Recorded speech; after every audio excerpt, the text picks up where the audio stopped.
요렇게 갑시다. 요렇게 갑시다. 큐!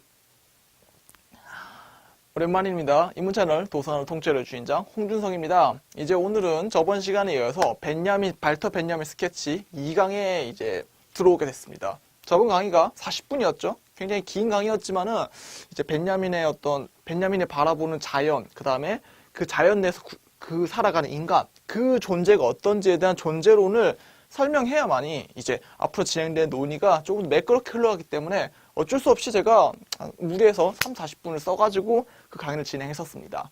그리고 오늘 이제부터 들어갈 강의는요, 이제 20분에 딱 잘릴 수 있도록 깔끔하게 진행하도록 하겠습니다. 오늘의 주제는요, 환등상의 우주, 판타스마고리, 인간을 소비하는 상품이라는 제목을 달고 있습니다. 일단 여기서 조금 생소한 단어가 있죠. 환등상이라고 하는 요 단어. 여러분, 환등상이라고 하는 게 이제 판타스마고리라고 하는 요 단어에 이제 동의어라고 보시면 됩니다. 이게 뭐냐면은, 그러니까 판타스마고리가 뭐냐면은, 이게 1980년대가 아니라 1800년대, 그러니까 19세기 이제 초에 굉장히 유행했던 어떤 쇼 같은 겁니다, 일종의.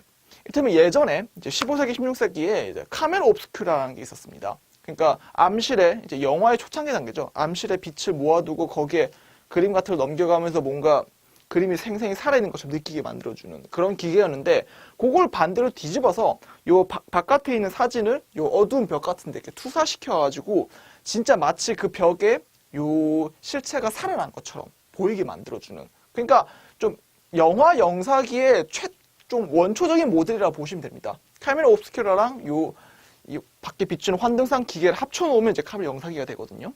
뭐 좌우지간. 근데 그때는 아직 카메라 영상기가 나오기 전 시대이므로 이 어두운 맥주집이나 아니면 뭔가 술집이라든지 아니면 귀족적 파티 같은데 가서 요 판타스마고리를 전문적으로 다루는 사람들이 옵니다.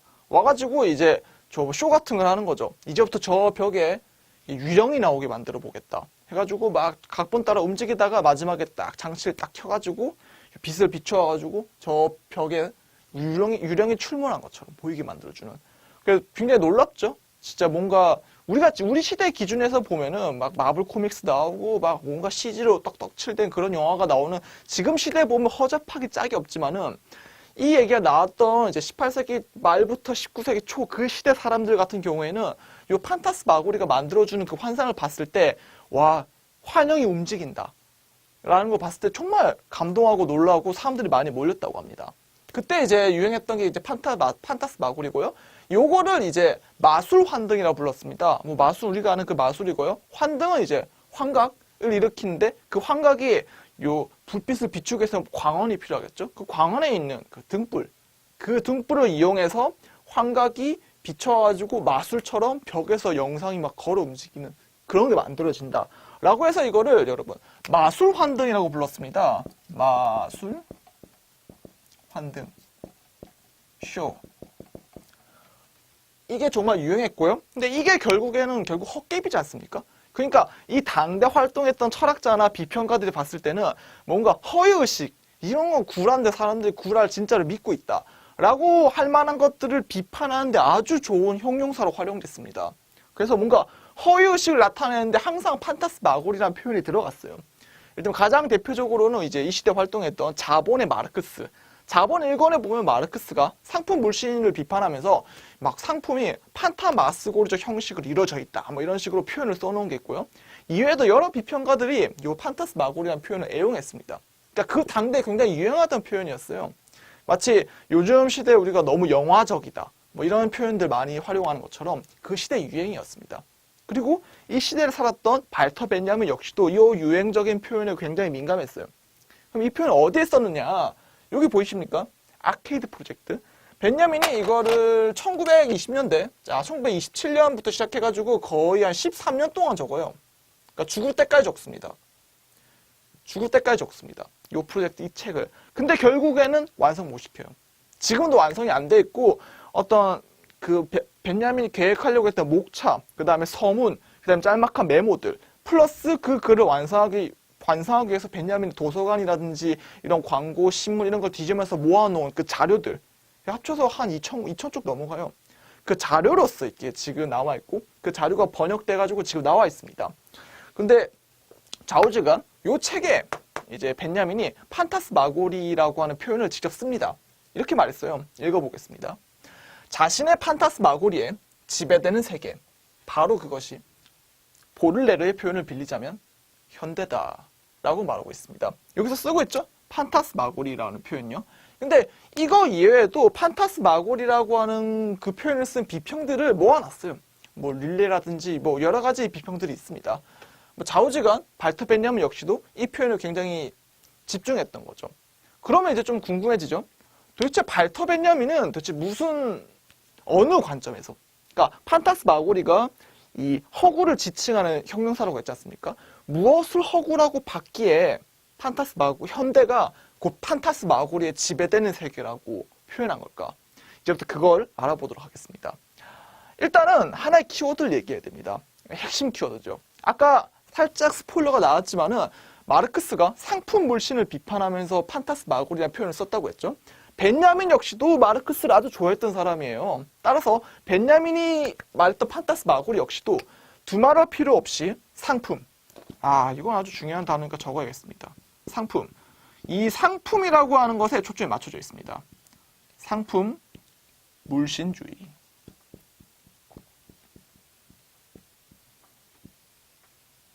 오늘 이걸 중점적으로 다룰 겁니다. 그러니까 이거를 이제 쥐어펴는 거죠. 이게 본 강의의 목표입니다. 그럼 어디서부터 시작할까? 뭐부터 시작할까? 일단 여러분, 상품이 뭔가에 대한 얘기부터 시작해야 됩니다. 상품이란 무엇인가? 상품이 뭘까요? 너무 상식적인 질문이라서 답변하기 좀 당황스럽죠? 누구나 다 아는 거잖아. 그냥 뭐 이런 게 상품이지. 이런 게 상품이고 이 카메라가 상품이고 유튜브 플랫폼이 상품이죠.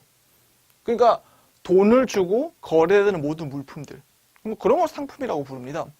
근데 왜 그럼 상품이 이해가 됐어요. 그럼 상품 옆에 왜 물신주의라는 표현을 붙여놓은 걸까요? 여기서 중요한 거는 물신이라는 단어가 생소할 수 있다는 겁니다. 인문학 전공자가 아니고서야 물신이라는 단어를 되게 많이 쓰진 않기 때문에 물신은 쉬워요. 이 물자는 사물의 그 물자고요. 신자는 여러분이 아는 그 귀신의 그 신자입니다. 합쳐서 이거 한낱 사물에 불과한데 이 사물에 어떤 능력이 부여되어 있다고 믿는 겁니다. 뭔가 이 사물이 가지고 있진 않지만 이 사물 왠지 우리가 가지고 있을 거라고 마음대로 망상하는 그런 게 부여된 거. 이를테면 이제 아주 선사시대 액마기 같은 거 혹은 종교적 주술에 걸렸다. 이 사물은 우리 조상 대대로 내려오는 사물이기 때문에 여기에는 우리 조상 신이 깃든 만화 같은 게 깃들어져 있어가지고 아주 영적인 물건이다. 잘 대줘야 돼. 이 물건이 밖에 떨어지면은 우리 부족의 미래도 떨어지게 되는 거다. 그러니까 아주 중요하게 여겨야 된다. 이런 식으로 설명했을 때 이건 뭐죠? 이 칠판지우개는 하나의 물신으로서 취급되고 있는 겁니다. 칠판지우개에 부족의 일생이 걸린 그런 중대사가 연관되어 있겠습니까? 그냥 인간이 그렇게 믿는 거죠. 그것처럼 상품 물신주의라고 했을 때 똑같아요. 똑같이 적용시킬 수 있는 겁니다. 상품에 포함되어 있지 않은 무언가가 상품에 표현되어 있다고 믿는 것. 그런 허위의식을 바로 상품 물신주의라고 합니다. 이 표현은 마르크스가 썼고요. 마르크스가 유행시킨 단어가 맞아요. 근데 마르크스의 맥락과 벤야민의 맥락은 다릅니다. 달라요. 그리고 오늘 마르크스 맥락 얘기하지 않을 거예요. 이 얘기를 하면은 20분 모자라게 돼요. 이 얘기 장난이 아니기 때문에 나중에 따로 마련된 마르크스 시즌을 통해서 상품 물신주의 얘기하고 오늘은 벤야민에게만 초점을 맞춰보도록 하겠습니다. 좋아요. 그럼 벤야민은 어느 관점에서 상품 물신주의에 대해서 얘기했는가? 일단은 벤야민이 관점을 맞췄던 거는 소비의 관점입니다. 상품 물신, 소비. 이게 무슨 말일까요? 이를테면 이렇게 생각해 봅시다. 좋아. 이 예시가 좋을 것 같아요. 아케이드 프로젝트를 얘기해 봅시다. 아케이드 프로젝트라고 했을 때 일단 이게 궁금하죠? 아케이드가 뭔가요? 아케이드가 뭔가? 여러분 아케이드라고 하는 거는 그거 아세요? 그리스의 회랑, 주랑 이렇게 그리스 건축 양식 보면 이렇게 기둥들이 있고 여기 이렇게 덮여가지고 따다다다닥 파르테논 신전처럼 이런 형식으로 이루어져 있지 않습니까? 여기를 이제 사람들이 걷죠. 사람들이 걷는데 걸을 때 요 양옆이 뻥뻥 뚫려 있지 않습니까? 요거를 바로 아케이드 건축 양식이라고 부릅니다. 그러면 아케이드라는 건 뭘까? 19세기 아케이드, 벤야민이 말했던 19세기 아케이드라고 하는 건 쉽게 말하면은 백화점을 떠올리시면 될 것 같아요.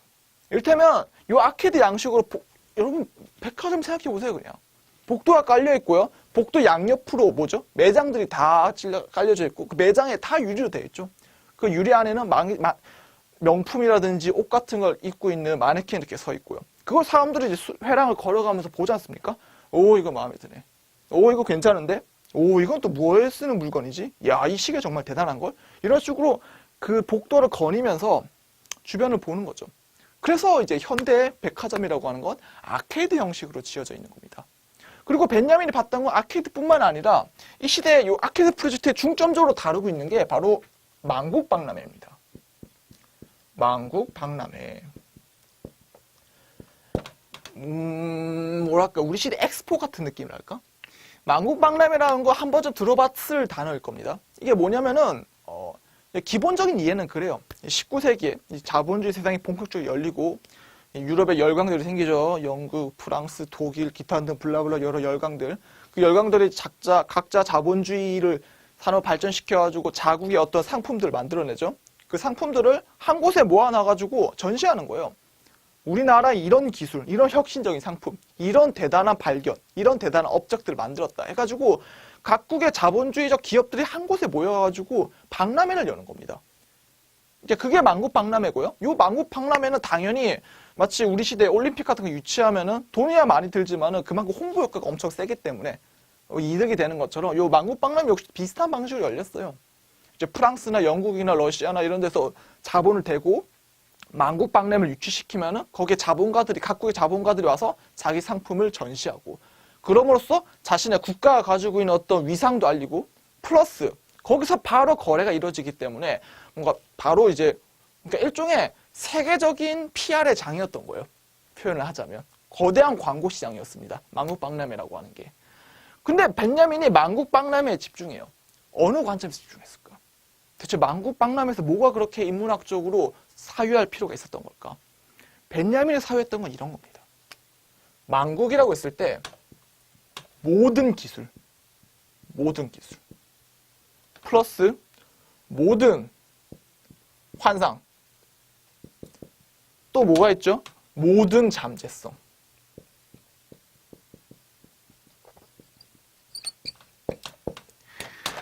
이 모든이라는 단어에 집중하셔야 됩니다.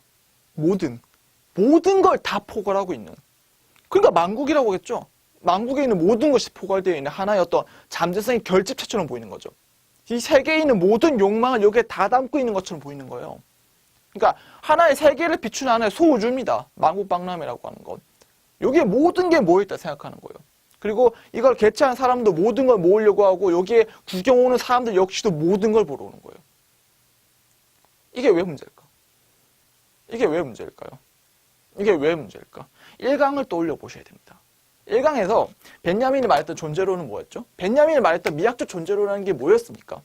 일단 이런 거였죠. 1번 조건은 어떤 사람이 하나의 욕망을 실천했을 때 그 욕망을 실천함에 있어서 뭔가 소외되거나 혹은 그로 인해서 희생되거나 파괴되거나 변형되는 어떤 잔여물 같은 게 남기 마련이고 어떤 벤야민이 말하고자 하는 어떤 진정한 메시아적 리듬의 교류라고 하는 건 요 자녀와 이걸 바라보는 사람이 교감을 해가지고 요 욕망 말고 다른 어떤 세계를 또 만들어낼 수 있는 그 세계를 만들어내는 방식은 이들을 정치로 재조직해가지고 이 욕망을 밀고 나던 주류체계를 무너뜨리는 걸 수도 있고 아니면 그냥 놔둔 상태에서 얘네들끼리 자생적인 새로운 질서를 만들어내는 걸 수 있고 좌우지간 요 변화 리듬 근데 여기서 뭔가 욕망을 새롭게 구축해내도 결국엔 이거 역시도 어떤 하나의 방향성을 갖기 때문에 여기에도 필연적으로 뒤따르는 몰락되는 것들, 소외되는 것들이 발생할 수밖에 없겠죠. 그럼 그때 다시 또 교감을 해가지고 또 다른 세계를 변형시키는 그러니까 세계의 변화 과정, 변형이라는 게 무한히 반복되고 그 반복되는 것이 바로 메시아적 자연의 리듬이고 그 리듬을 이제 인간이 체현하고 그걸 즐기는 것 그게 바로 행복이다. 행복은 뭐죠? 인간이 추구하는 바죠. 즉 다시 정리하자면은 이런 리듬을 즐기는 것이 바로 벤야민이 본 미학적 존재론, 인간의 본질, 인간이라면 응당 그러해야 되는 모습인 겁니다. 1강은 정말 빠르게 정리했네요. 이분 동안. 요 관점에 비춰봤을 때 이게 왜 문제일까? 다시 생각해 봅시다. 왜 문제일까? 일단 이거죠. 여러분 형식 논리학적으로 모든 전칙 명제죠. 모든 또 모든이라고 하는 건요, 그냥 문자 그대로 모든 걸 포함하고 있는 거죠. 그러면 변형되고 만들어지는 어떤 새로운 거, 열릴 가능성, 자녀, 소외, 몰락, 이 모든 것들이 이 전체 명제에 포함되어 있는 거예요. 그래서 여러분 만일 모든 걸 거머쥐게 된다면 신적인 어떤 거죠. 모든 걸 거머쥐게 되면은 변화가 필요할까요? 필요 없죠. 왜냐하면 이미 거머쥔 모든 안에 변화가 포함되어 있으니까. 그래서 여러분 플라톤의 그 논증은 옳습니다. 진리는 움직이지 않는다.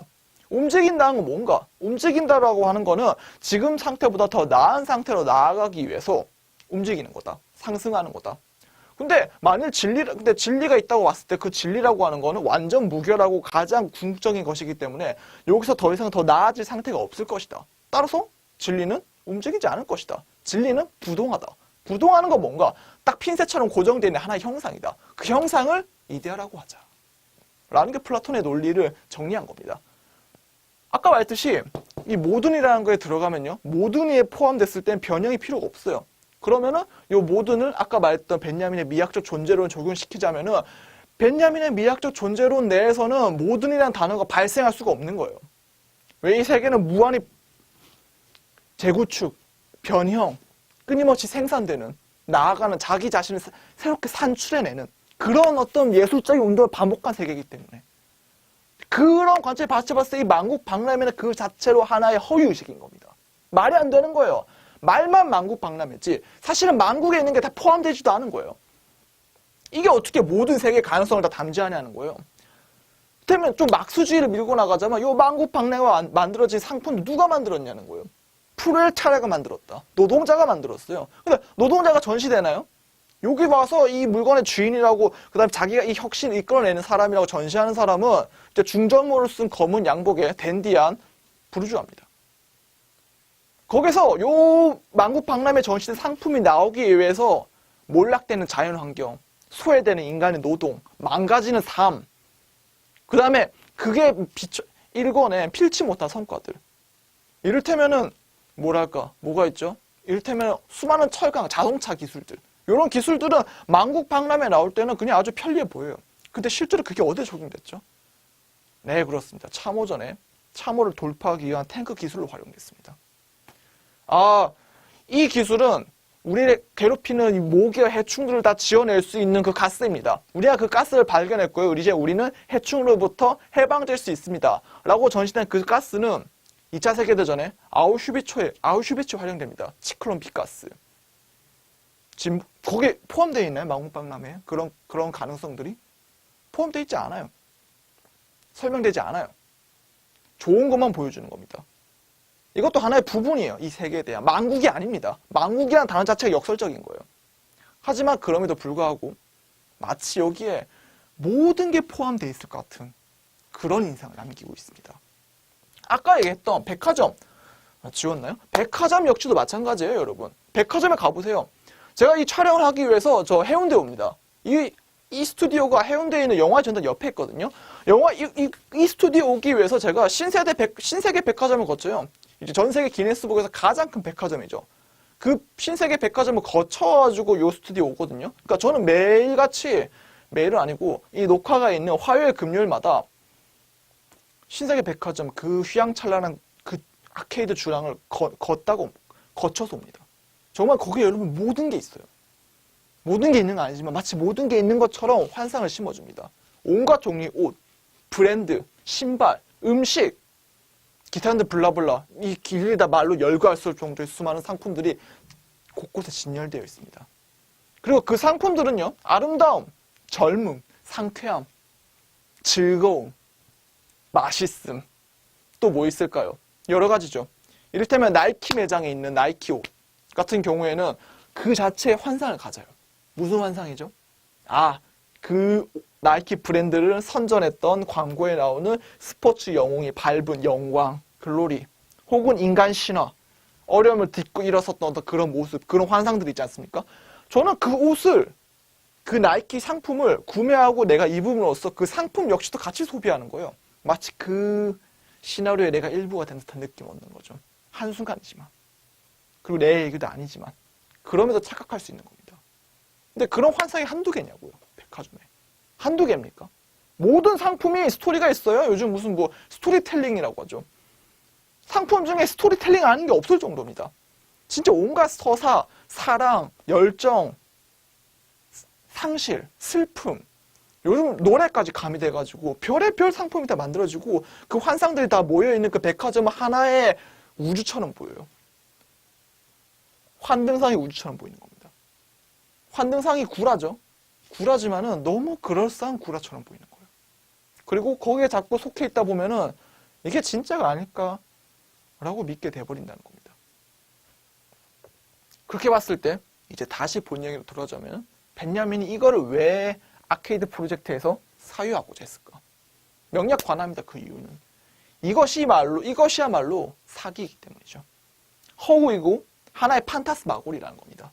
만국박람회나 백화점 같은 게 모든 가능성, 이 세계의 모든 걸 담고 있을 거라고 여기게 만들고 그 여기게 만드니까 우리가 거기에 막 소비를 미친 듯이 집착할 수밖에 없는 거죠. 우리 현대사회를 뭐라고 부릅니까? 소비주의 사회라고 부릅니다.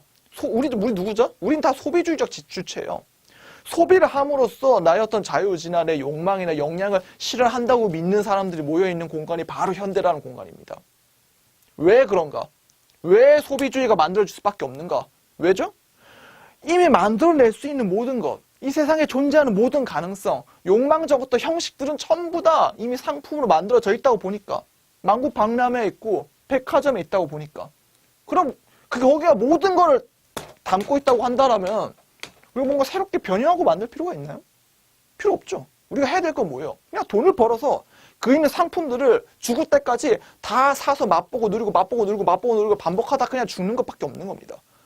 그래서 소비주의적 주체가 만들어지는 거예요. 소비주의적 주체가 만들어지기 위해서 소비 외에 이 상품이 모든 가치를 다 가지고 있을 거라고 하는 하나의 물신주의가 완성되지 않으면 소비주의가 불가능한 겁니다. 지금 현대는 그리고 그게 갖춰진 시대라고 하는 거죠. 그게 벤야민 논점이에요. 미완성으로 남은 아키드 저작에서 열심히 얘기하려고 했던 부분이고요.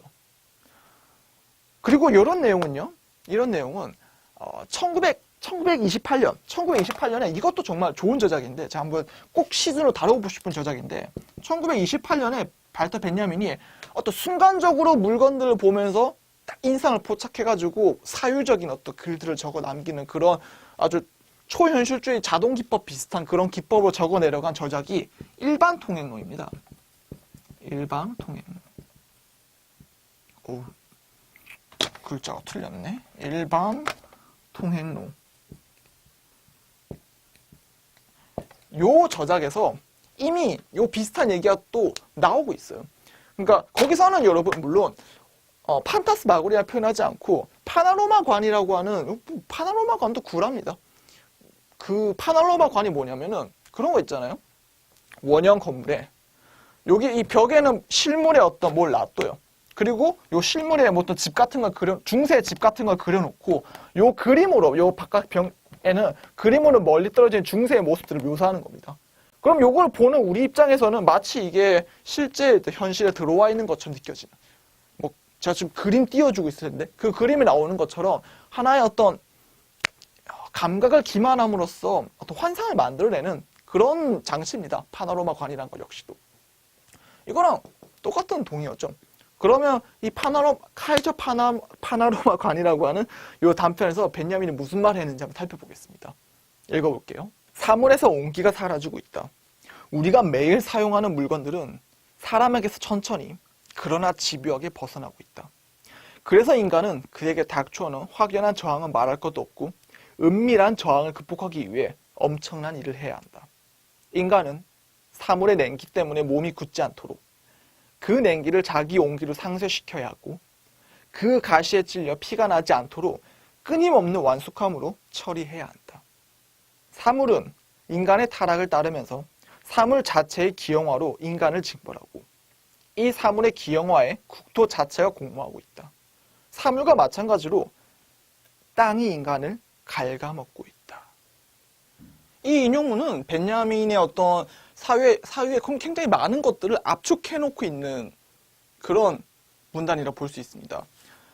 크게 세 부분을 좀 뜯어보고 싶어요. 좀 더 중점적으로. 이를테면 앞에 서두에 나왔던 사물에서 온기가 사라지고 있다라고 언급했던 이 부분. 좀 언급해보고 싶습니다. 사물이라고 하는 것은, 일단 적어도 벤야민의 맥락을 따라가자면, 사물이라고 하는 것은 맥락에 따라서 굉장히 여러 가지 가능성을 가질 수 있는 열린 어떤 잠재성을 담지하고 있는 그런 존재입니다. 사물은 정말 여러 가지 가능성을 가지고 있는 거예요. 그것을 활용한 인간이 그것을 어디에 배치하고 어떻게 변형시키고 무엇과 결합시키고 또한 무엇과 떼놓냐에 따라서 정말 많이 바뀔 수 있는 거예요. 여기서 온기라고 하는 건 바로 그런 겁니다. 인간의 욕망이 투사되고 말고의 문제인 거죠. 근데 지금 뭐라고 말하고 있죠? 사물에서 온기가 사라지고 있다 말하고 있습니다. 왜 사라지죠? 왜 사라질까요? 그 내용은 뒤에서 바로 밝혀집니다. 사물 자체의 기형화로 인간을 징벌하고 있다라고 표현합니다. 이건 두 개를 끊어서 봐야 돼요. 하나는 사물의 기형화 자체. 사물의 기형화는 뭐죠? 기형화라고 하는 것은 여러 가지 기능이 있는 걸 뭔가 망가져가지고 하나로 협착돼버린 상태. 그런 걸 바로 기형이라고 부릅니다. 여기서 그럼 기형이라고 하는 것은 두말할 필요도 없이 상품입니다. 왜 상품인가? 아까 말했듯이 사물은 여러 가지 가능성을 갖는다고 했죠. 더 띵이에요. 정말 뭔지 규정하기 어려운 거예요. 모든 게 될 수 있으니까. 그렇지만 상품은 이게 여기에 마케팅 담당자가 스토리텔링을 부여하고 또한 이제 시장에서 어떤 의미가 규정되고 이런 식으로 해서 딱 한정되어 있는 거예요. 한정되어 있는 겁니다. 기형화죠. 모든 가능성을 어떤 시장주의에서 팔리는 물품인 그 상품으로 압착해놨으니까, 고정시켜놨으니까. 그 기형화가 근데 뭐라고 적어놨죠? 바로 인간을 징벌한다 적어놨습니다. 인간을 징벌한다. 이게 무슨 의미일까? 인간을 징벌한다고? 상품이? 왜? 왜 징벌하는 걸까? 그 얘기는 나중에 뒤에서도 계속 얘기할 거지만은 결국엔 요 상품을 소비하는 인간의 상품을 소비함으로써 인간이 얻게 되는 어떤 피해 혹은 예기치 못한 데미지 이런 것들은 바로 인간이 욕망하는 능력, 새로운 걸 만들어내는 그 능력, 그걸 다 잃어버리고 거세당한다는 겁니다.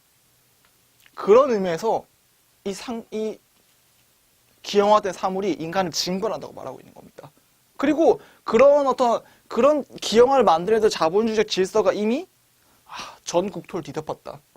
사물의 기형화에 국토 전체가 공모하고 있다. 어딜 가든 자본주의다. 이제 이미 자본주의를 뒤덮어 버렸다. 라고 하는 건 이제 굉장히 벤야민이 봤을 때 그 자신이 살고 있던 시대에 대한 암울한 진단이었죠. 도처의 자본주의밖에 없는 거예요. 도처의 상품이고 도처의 상품을 즐기려고 하는 사람들밖에 보이지 않는 겁니다. 벤야민 시선에. 얼마나 암담했을까요? 그래서 이렇게도 표현하죠. 땅이 인간을 갉아먹고 있다고 표현합니다. 카이조 파날로마관이라고 하는 단편에서 이런 내용이 다뤄지고 있습니다. 그러니까 이게 1928년에 적힌 내용이니까 사실은 이때 이미 직관적으로 이후 펼쳐질 본인의 사유를 다 압착해놨다고 볼 수 있는 거예요. 이게 천재들의 특징이죠. 자기 할 거를 사실은 이미 직관적으로 이미지로 다 그려놓습니다. 이후 작업은 뭐죠? 그냥 그 이미지를 구체화시키고 서술하고 논리에 덧붙여가지고 나는 그냥 본 건데 내가 본 게 이렇다고 말하면 사람들이 이해를 못 하잖아요. 그걸 다른 사람들이 이해할 수 있게 내가 본 거를 서술한 작업을 덧붙입니다. 그게 거의 모든 천재들의 작업이죠.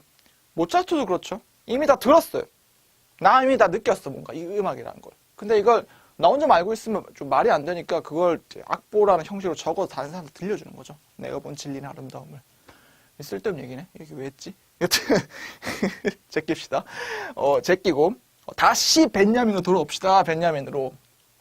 여튼 이게 카이저 파날로마관에 관한 이 분석이었고요. 이런 분석은 이제 벤야민이 아케이드 프로젝트로 넘어가면서 조금 더 심하대요. 아케이드 프로젝트에서는 이렇게도 다룹니다. 이를테면 이런 거.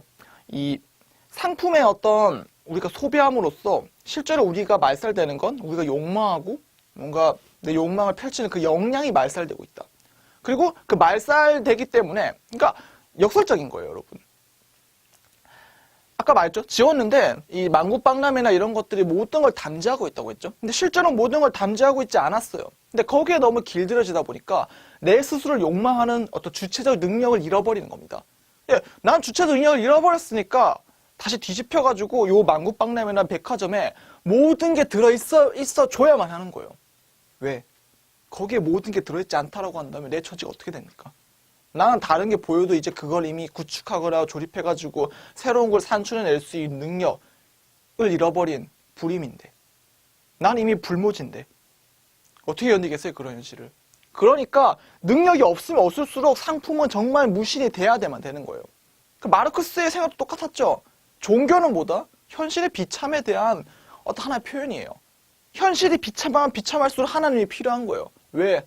나는 이 비참함을 개선시킬 능력이 없다고 생각하고 있으니까. 비참함을 개선시킬 능력이 있다고 생각하는 건 노예가 아니에요. 그 능력이 본인한테 없으니까 주인을 찾는 게 노예지. 뭐 그런 논리에서 벤야민 역시도 상품에 익숙해지기 때문에 욕망을 잊어버리는 그런 욕망을 거세당한 존재가 나타날 거라 생각했습니다. 그러면 그렇게 거세당한 존재는 끊임없이 상품을 기다릴 수밖에 없겠죠? 그 상품이란 건 뭡니까? 마케팅 담당자나 문화산업의 어떤 문화산업을 굴리는 사람들? 마케팅 담당, 미술 담당, 무슨 스토리텔링 담당 다 뭉뚱그려가지고 그냥 광고를 만드는 사람들. 그 사람들에 의해서 만들어진 출하 시기, 물품이 만들어지고 새로운 광고가 찍히는 그 리듬에 종속될 수밖에 없죠. 그리고 어떤 하나의 상품을 사서 즐기다가 그게 이제 모든 스테이지를 깨고 나면은 그 다음 뭐예요? 손가락 빠는 거예요. 다른 상품 찾던가 아니면 그 다음 상품이 다시 나올 때까지 기다리는 거죠. 그걸 끊임없이 반복하는 겁니다. 이제 그래서 그거를 반복 강제라고 하는 거예요. 반복 강제.